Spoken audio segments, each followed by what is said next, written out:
The cruel truth is that bad things can happen where and when you least expect it. I got to know that simple truth the hard way.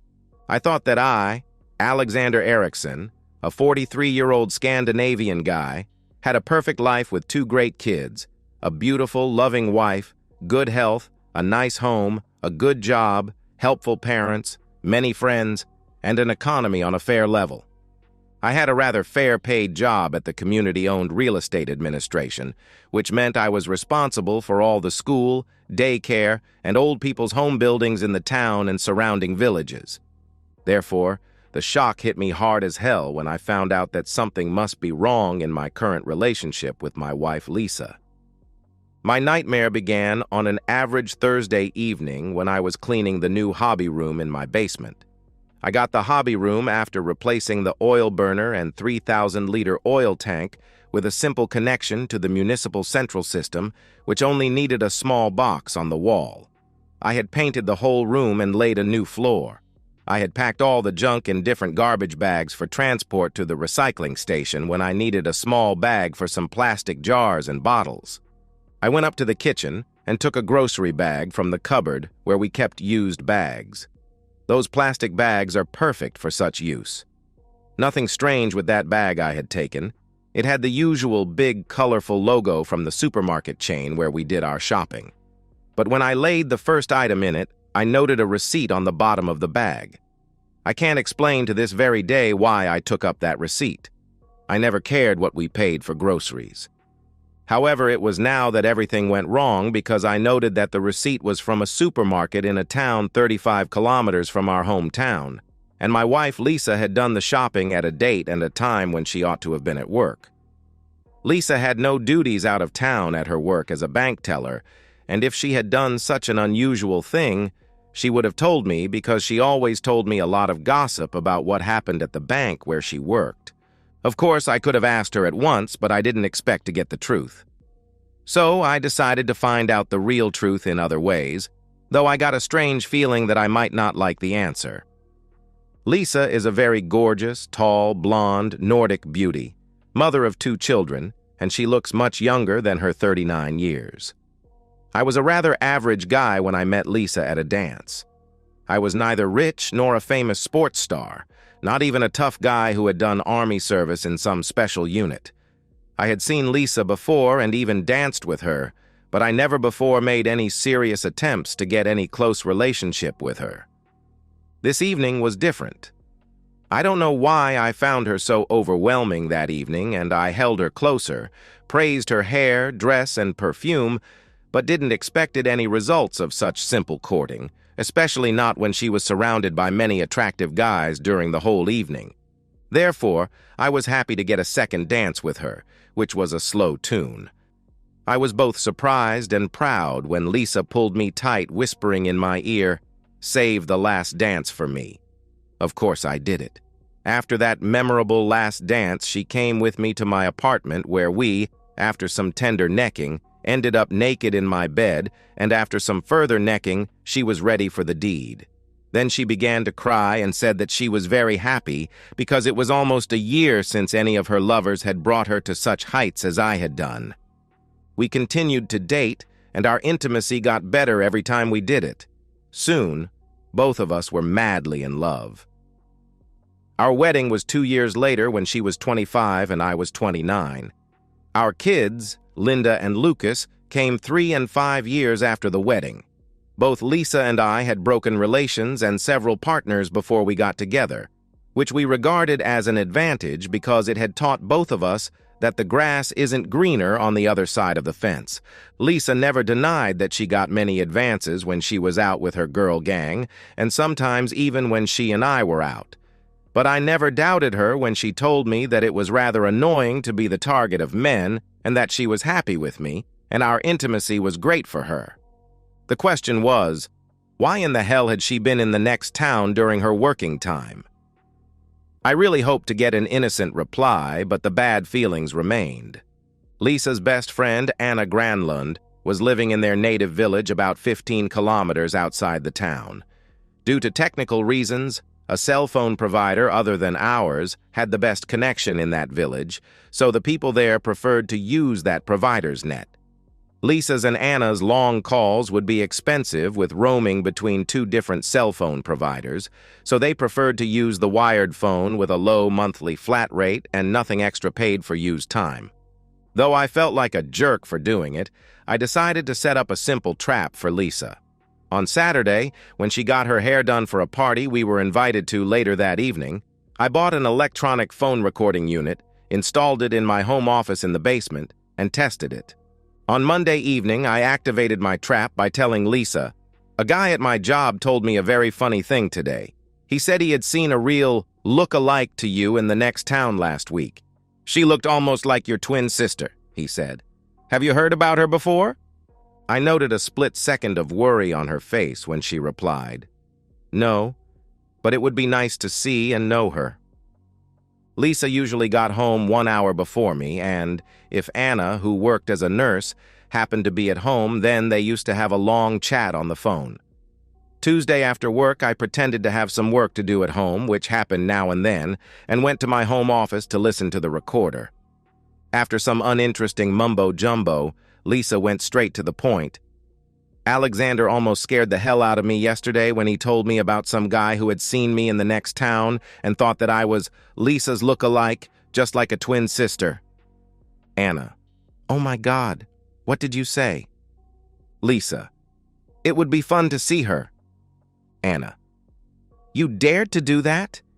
Did he even mention your twin sister's husband?" Lisa: "No, but I must be much more careful the next time, maybe have a wig or something like that. You have an old black wig, haven't you?" Anna: "Yes, I have. We can begin to use that. By the way, have you booked any next time yet?" Lisa: "We're looking forward to next week, but it depends if Douglas can be off from his work after lunch that day. He is very busy, you know. How about you? You have the nest booked tomorrow, haven't you?" Anna: "Yes, I have. And I'm really looking forward to it." Lisa: "What silly women we are." Anna: "Yes, we are indeed." Lisa: "But why should we say no thanks to some exciting bonus intimacy as long as we don't hurt our husbands?" Anna: "Even they'll get what they need, don't you agree?" Lisa did, and thereafter they began to talk about Lisa's big 40-year party that I had promised to organize as a kind of surprise party for her. I would have preferred to have taken a hard hit with a baseball bat than listen to that phone call, which without any doubt meant serious problems for all of us in my family. It would be worse for our innocent children who probably would be living in some kind of shared custody in the future.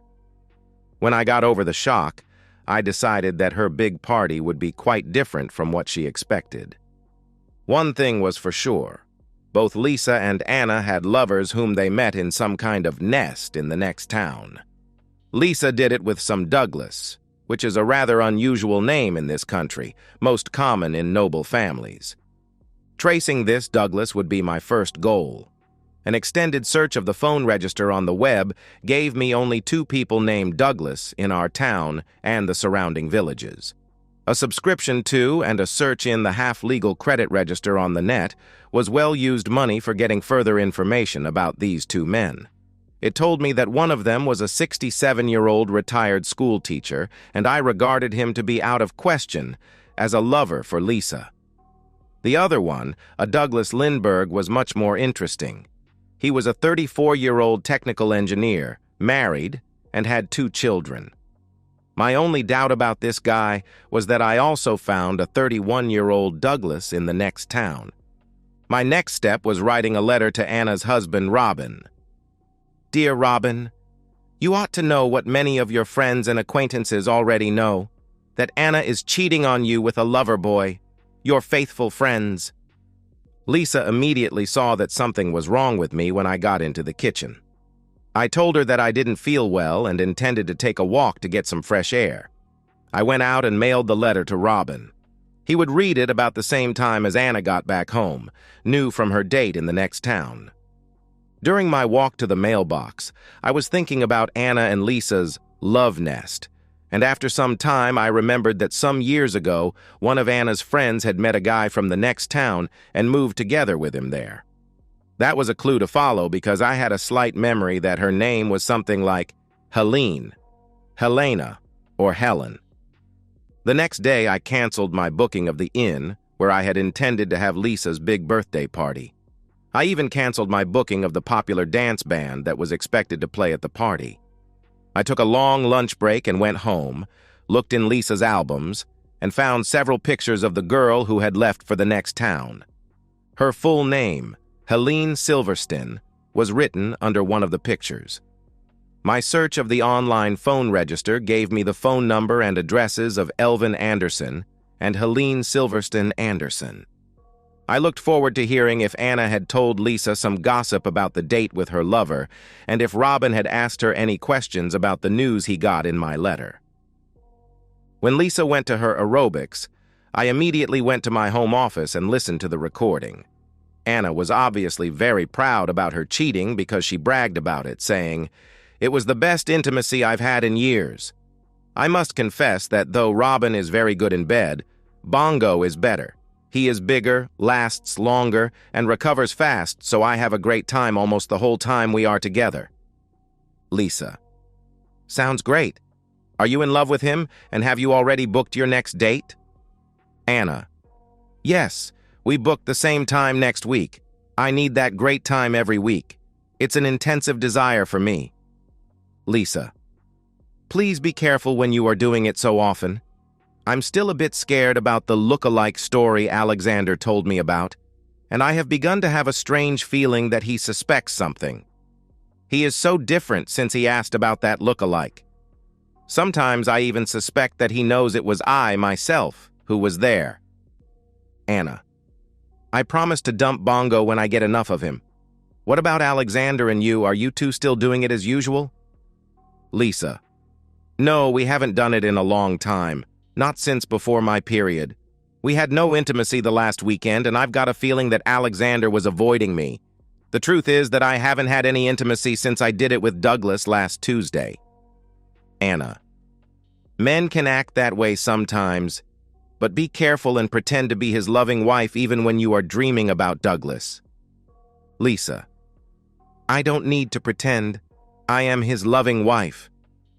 Anna: But he would kick your back and call you a cheating woman if he knew what you do with Douglas. Lisa: He will never know because he is sure that I'm a faithful, loving wife. Both of them laughed at that comment, which I didn't find funny at all. There was no more about their cheating in that chat. Robin had obviously not taken any immediate action after reading my letter. I wrote a new letter to him. Dear friend, it is my duty to tell you that Frederick Bongo Anderson is bragging that your wife Anna is the best woman he ever had on the side. He did it again yesterday. I used a different envelope this time and told my children that I had to buy a magazine. I went out, mailed the letter to his job, bought my magazine, and was back home before Lisa. Later that evening, when Lisa and I were sitting in the living room, I asked her, I've been thinking about your look-alike and have plans for her. Do you have any connections with that Helene something who moved to the next town some years ago? Lisa looked scared for a second before she replied.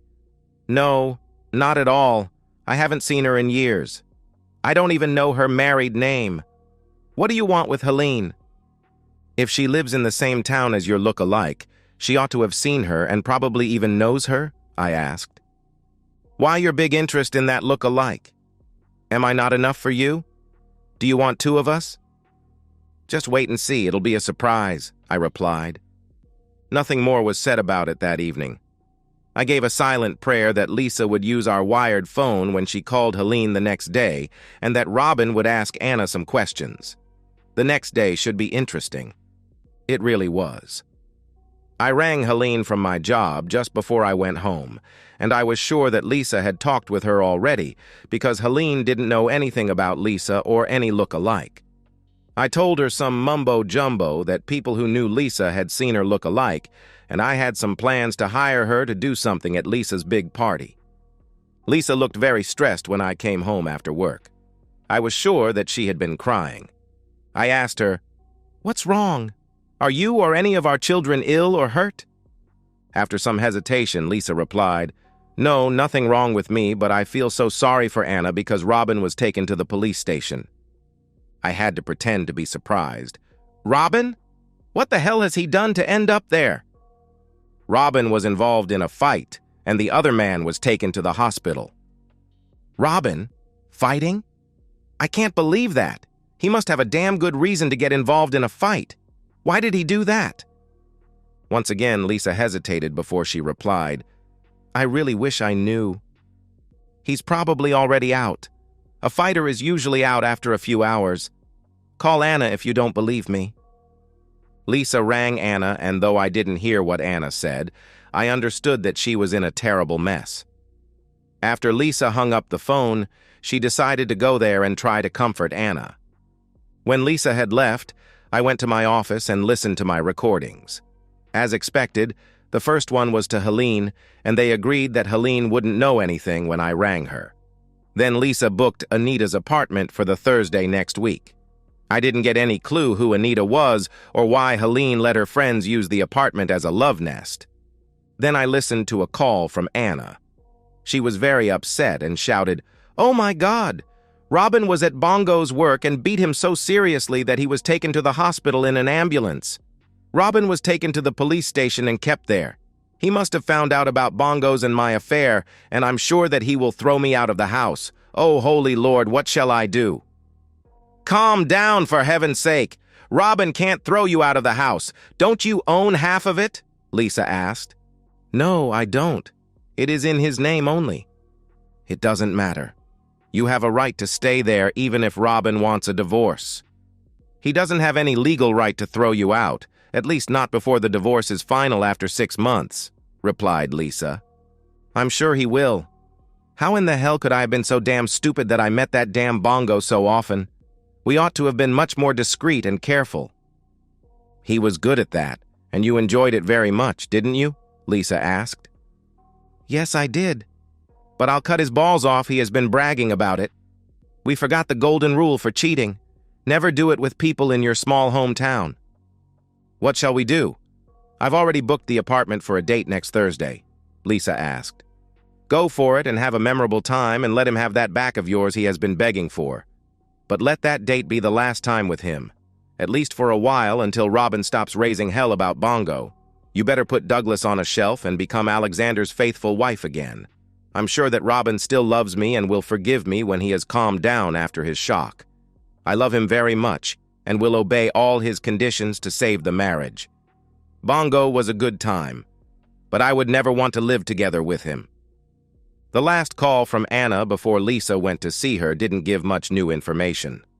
Robin had rang Anna and told her that he would spend the night at his parents' house and expected Anna's cheating back to be out of his house the next day. Then Lisa rang me from Anna's home and asked me if Anna could stay in our spare room for a few days until she found something of her own. I demanded to know the reason why Robin threw her out of their house, and Lisa replied, I don't know. Ask her for heaven's sake. Anna doesn't want to tell me, she replied. In that case, she can stay where she is. Do you refuse to help my best friend when she is in trouble? She asked. I do, I replied. Wait a minute, I'll ask her again. Lisa came back after a minute of silence and said, Robin found out that Anna had an affair and cheated on him. I replied, what a shameless woman. My answer is still no. I will never accept any cheating woman in my home. Never in hell. Lisa got angry and shouted, It's my home too, and if Anna has to go to a hotel, then I'm going with her. It is up to you, I replied. You don't care if I do that? She asked. Not in this case. I hate cheating women and I will never help a damn woman who has cheated on her husband, period. Lisa hung up the phone. That call must have given her a bad feeling about what would happen to her if or when I found out about her own cheating. However, she was back at home 2 hours later and went to bed with some angry comments to me. I didn't care. The next day was Friday, and after work, Lisa told me that she would spend the evening out with Anna, who was now living in her retired parents' small 2-room apartment. I told her, Today I heard a funny story about some Douglas Lindbergh. Have you heard about him? Lisa looked afraid before she replied. No, not as I can remember. What is he famous for? Meeting cheating women. The gossip says that he's been out with a woman who gave him gonorrhea, and he gave it to his wife. He ought to know the old saying, cheating doesn't pay. Don't you think that your friend Anna might agree with that saying? It was a pale Lisa who shouted at me, "You and your damn gossip, don't you ever work in the town hall?" She left about 7:30 and didn't reply when I told her, "Have a pleasant evening." I didn't believe that either Lisa or Anna was in the right mood for a jolly good evening or any further cheating for the time being, and why should I care now that my marriage was beyond any chance to survive? Lisa was back home slightly after 12. I was in bed but hadn't fallen asleep. She didn't say much but gave me many strange looks as if she expected me to say something important. She had obviously been in some kind of connection with Douglas during the evening, and, as expected, he must have denied everything I had accused him of.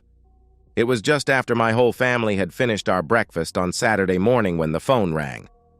I took it and got a real surprise because the caller introduced himself as Douglas Lindbergh and asked me, "Are you Alexander Erickson?" "Yes, I am, and I know very well who you are, Douglas Lindbergh." Our kids had left the kitchen, but Lisa turned ashen gray when she heard it was Douglas who was calling me. Douglas continued, "You are defaming me and my wife with false slander. I'm going to call my lawyer the first thing Monday morning. Why in the hell are you doing that to us?" "Because you, damn jerk, are meeting with my wife. What you call slander was only a simple trap to have Lisa point out her lover. Now I know who you are, and you can be sure that you will pay a high price for what you have done." "You can't be sane," he answered. "It doesn't matter what I am. Do you have a spare room for Lisa in your house?" I asked. Douglas preferred to hang up instead of trying to solve Lisa's problems. Lisa was crying loudly and rushed to our bedroom. I had seen that Douglas had called me from his cell phone, so I dialed his home phone and a female voice replied, "Annalie Lindbergh." "Good morning, Annalie. My name is Alexander Erickson, and I regret to say that I have bad news about your husband, Douglas. I found out that he is having an affair with my wife, Lisa. They meet in some love nest in the next town." "Oh my God, are you sure?" she asked. "I regret to say, yes, I am. Could you please tell me where I can find that bastard you are married to?" "Good heaven, what do you intend to do with him?" she asked. "Not much. Only castrate him." "No, you don't. You better calm down for a while. I can see your number on my display and I'll call you later. Please don't do anything stupid.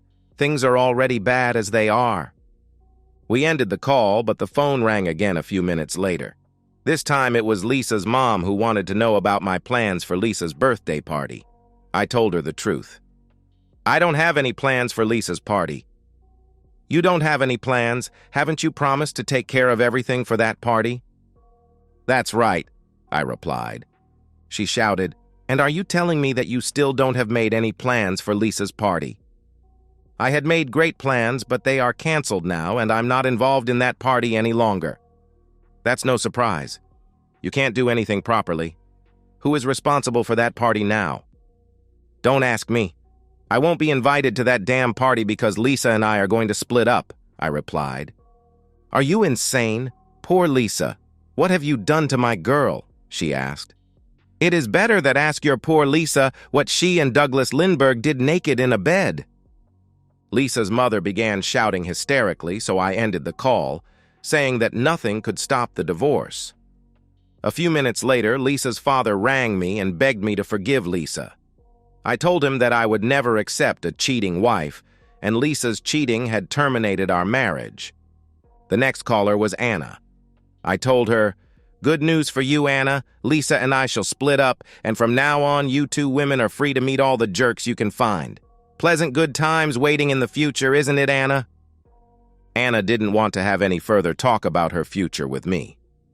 She hung up. Lisa came out of the bedroom and asked me to take the kids out for lunch in town, which I accepted. Then she asked, "How long have you known?"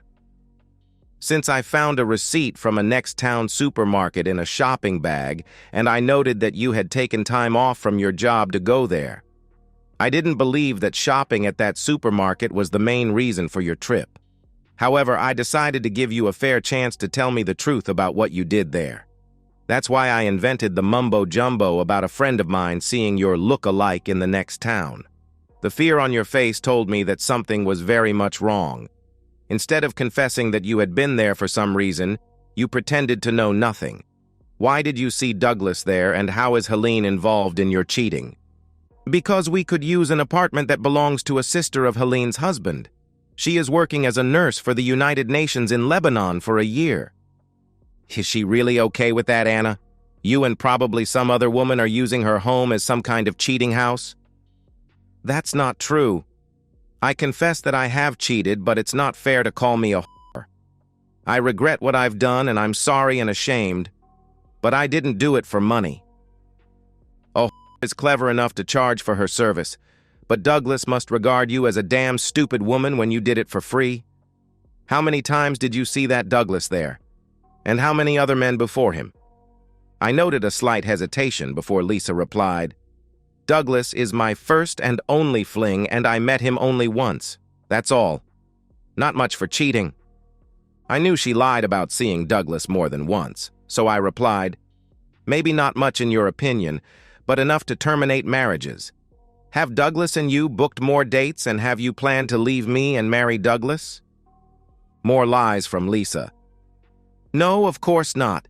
It was only a one-time fling, and we didn't talk about any future together. I don't love him. He was only a one-time experience, and to be honest, he wasn't better than you anyway. He was different, but not better. Intimacy with you is much better because I love you. You lied straight to my face when I asked you about Helene, and she pretended that she had never heard about you when I called her. Guess what I had seen in your girl party album before I asked you about Helene, and I rang her to ask about you. Isn't it funny that both she and you forgot that she was here at your party in this house less than 6 months ago? Oh my God, what have I done? How could I have been so damn stupid? She answered. Even I might be stupid, but not stupid enough to accept such crap without finding the reason why you did it. I was sure that you cheated me, but didn't know with whom. Not until I got a letter with a scent of perfume in which I was told to look for a guy named Douglas, who obviously was allowed to get into your pants. I didn't know any Douglas, so I once again triggered a simple trap with a lie about his gonorrhea. You got worried and called him yesterday evening, which made him mad enough to call me and introduce himself. The letter was a lie because I couldn't mention the phone tapping. If both Robin and I had got letters, then perhaps Lisa would think Helene or someone else who knew about her cheating was the sender. Lisa began to sob and asked, Is there any chance for us to get past this horror? Please don't ask me such questions this horrible day. Our problems are already out in public. I've talked with your parents, with Douglas's wife, and with Anna. Lisa was ashen gray and sobbed, Oh my God. Then I asked her, Am I really so damn bad that you felt it necessary to sneak away for short times with a hound like this married Douglas? Is the family life in this house such a lousy living that it is not worth caring about? She didn't reply because the kids came in for lunch and I took them with me to a restaurant they liked. Back home again, I told Lisa to move her things to the guest room. In my home office, I checked the phone recorder. The only call was from her mother, who was more worried about the canceled big birthday party than about Lisa's marriage problems. Then I rang Helene and told her that Lisa had confessed everything and had accused her of renting out her husband's sister's apartment for prostitution. I told her that it was against the law and that I intended to send information to the real estate company which owns that house because, in a such case, they would have a legal right to cancel the renting contract. I asked if her husband and his sister knew about her business. Of course, it was a nasty bluff call and nothing would happen to the apartment, but I was sure that Helene didn't sleep very well for a while. Anna's husband, Robin, was the next on my list. I rang him and we exchanged some information. He told me that Anna had confessed that she had met Bongo 5 times, but Lisa had only done it 3 times. Bongo's wife had decided to go for divorce, and even Robin had found divorce to be the only available solution. I told him that even I was for it. Lisa packed an overnight bag and said that she would spend the rest of the weekend at her parents' house and comfort Anna, who was in a terrible mess. I didn't care what she did. Annalie Lindbergh rang me on Sunday morning and told me that she and Douglas had a serious talk about their future. Annalie had found out that Lisa wasn't his only cheating, which had made her decide to divorce him. After she told him her decision, he acted like a lunatic and destroyed an almost new 50-inch flat HD TV and some furniture. She said that by doing that, Douglas burned all his bridges, so it now was impossible to forgive him. Douglas had packed a suitcase and left the house. She didn't know where he was for the time being. I told her that I was also going for divorce and that Anna's husband, Robin, and Bongo's wife would do the same. Lisa didn't come home until Monday morning just before she went to her job. One of the girls at my job had a sister working at the same bank as Lisa. Therefore, I got to know that Annalie had gone to the bank as soon as it opened on Monday morning and had thrown eggs at Lisa and screamed loudly that she was a damn cheating woman who had messed with her husband. It was a real scandal, and rather soon, with the usual gossip magnification, it was well known in town. Lisa went home immediately afterward and took the week off, which she spent at her parents' house. I was there on Tuesday with the divorce papers. Though I saw Lisa in the window, it was her mother who opened the door and accused me of being a damn old-fashioned Puritan who couldn't forgive his pretty, loving wife for a small mistake. I replied, "Lisa's and Anna's minor mistake caused broken homes for 9 children and 8 adults.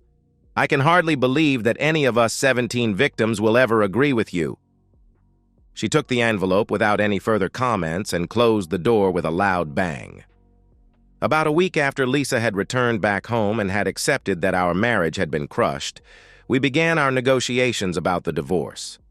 To my great pleasure, our meetings went much better than expected. We were able to talk without cursing, screaming, or shouting. I accepted that she bought my half of the house so the children could have their base in the old home and visit me as often as they wanted. Lisa's parents sold their house and moved to an apartment. As Lisa was their only child, they gave her the money she needed to buy my part of the house, the furniture, and almost everything else in our home. I found a nice apartment an acceptable distance from the old home, so it would be easy for the children to come to my place. Douglas refused to have any connection with Lisa after they got caught, which made her completely mad when they met one evening at a bar. One of the women in Lisa's girl gang told me later how Lisa had bragged that it would be easy for a nice woman like her to find a new man, much better than me.